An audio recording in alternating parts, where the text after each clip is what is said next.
తెలంగాణ రాష్ట్ర గౌరవ ముఖ్యమంత్రి వర్యులు రేవంత్ అన్న గారు మరి మన ప్రాంతంలో రావడం నిజంగా మేమంతా అదృష్టవంతులమన్నా. ఎందుకంటే ఆ రోజుల్లో మరి మీ పిసిసి అధ్యక్షుడి హోదాలో మరి ఈ ప్రాంతానికి వచ్చారు.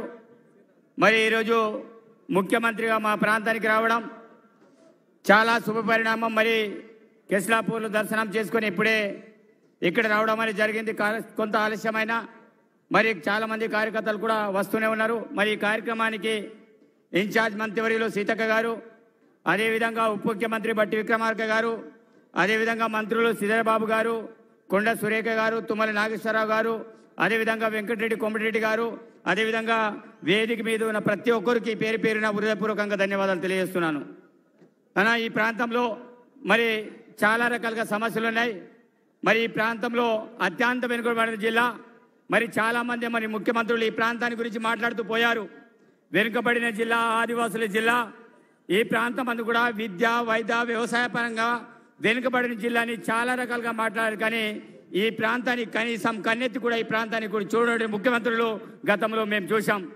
కానీ తెలంగాణ రాష్ట్రంలో ప్రజాప్రభుత్వం ఏర్పడిన తర్వాత వెంటనే మొట్టమొదటిసారిగా మా ప్రాంతంలో మరి ఈ ప్రాంతంలో బహిరంగ సభ ఏర్పాటు చేయడం చాలా శుభపరిణామం. తప్పకుండా మేమైతే అనుకుంటున్నాం ఈ యొక్క పిలుపు రేపు రాహుల్ గాంధీకి గెలుపుకు ఒక నాందిగా కాబోతుందని ఈ సందర్భంగా నేనైతే విజ్ఞప్తి చేస్తున్నాను. అన్న, ఈ ప్రాంతంలో విద్యాపరంగా ఆ రోజుల్లో గౌరవ ముఖ్యమంత్రి, మాజీ ముఖ్యమంత్రి వారిలో కేసీఆర్ గారు జోడేగా ప్రాంతంలో వచ్చి ఈ ప్రాంతంలో విద్యాపరంగా అన్ని రకాల డెవలప్మెంట్ చేస్తామన్నారు. మరి గిరిజన విశ్వవిద్యాలయాన్ని ఏర్పాటు చేస్తామన్నారు. కానీ ఈ ప్రాంతంలో ఎలాంటి విశ్వవిద్యాలయాలు లేవు. మరి నిజామాబాద్లో విశ్వవిద్యాలయం ఉంది, అదేవిధంగా కరీంనగర్లో విశ్వవిద్యాలయం ఉంది. కానీ ఉమ్మడి ఆదిలాబాద్ జిల్లాలో ఎలాంటి విశ్వవిద్యాలయాలు లేవు. కాబట్టి ఈ ప్రాంతంలో గిరిజన విశ్వవిద్యాలయం ఏర్పాటు చేయాలని, నర్సింగ్ కళాలయం ఏర్పాటు చేయాలని, హార్టికల్చర్ విశ్వవిద్యాలయం ఏర్పాటు చేయాలని మేము స్పెషల్గా విజ్ఞప్తి చేస్తున్నామన్నా. ఎందుకంటే ఆ రోజుల్లో నేను విద్యార్థి సంఘ నాయకులుగా మరి ఉమ్మడి ఆదిలాబాద్ జిల్లా వ్యాప్తంగా బస్సు యాత్ర కార్యక్రమం చేపట్టడం అనేది జరిగింది. గతంలో మీరు కాగజ్ నగర్ వస్తే ఆ రోజుల్లో మీకు కూడా అప్లికేషన్ ఇవ్వడం అనేది జరిగింది. గిరిజన ఈ ప్రాంతంలో ఏర్పాటు చేయాలని. దాంతోపాటు అన్న, అదేవిధంగా ఈ ప్రాంతంలో అతి ముఖ్యమైన సమస్యలు నా నియోజకవర్గంలో అయితే మరి ఆ ప్రాంతంలో మన సదరమట్ కెనాల్, అదేవిధంగా ఆ రోజులు కేసీఆర్ మాట ఇచ్చారు, మరి మాటను తప్పారు. అదేవిధంగా కడెం ప్రాజెక్టు మీ అందరికీ తెలుసు. అదేవిధంగా తెలంగాణ రాష్ట్రంలో కూడా కడెం ప్రాజెక్ట్ అంటే 2 సార్లు దిగడానికి అయింది. కనీసం దానికి గ్రీజు కూడా డబ్బులు పెట్టకుండా కనీసం దాని యొక్క మరమ్మతులు కూడా చేయలే. మరి కడెం ప్రాజెక్టు విషయంలో మరి మీరు ఆల్రెడీ 5 కోట్ల చిల్లర డబ్బులు ఆల్రెడీ రిలీజ్ చేసినట్టు మొన్నటి జియో చూసామన్నా. మీకు 2 చేతులెట్టి దండం పెడుతున్నాం. ఎందుకంటే ఎవరు కూడా కడెం ప్రాజెక్ట్ ఆనాడు కాంగ్రెస్ పార్టీ కడితే ఈ రోజు వరకు కూడా దాన్ని కూడా పట్టించుకోలేదు.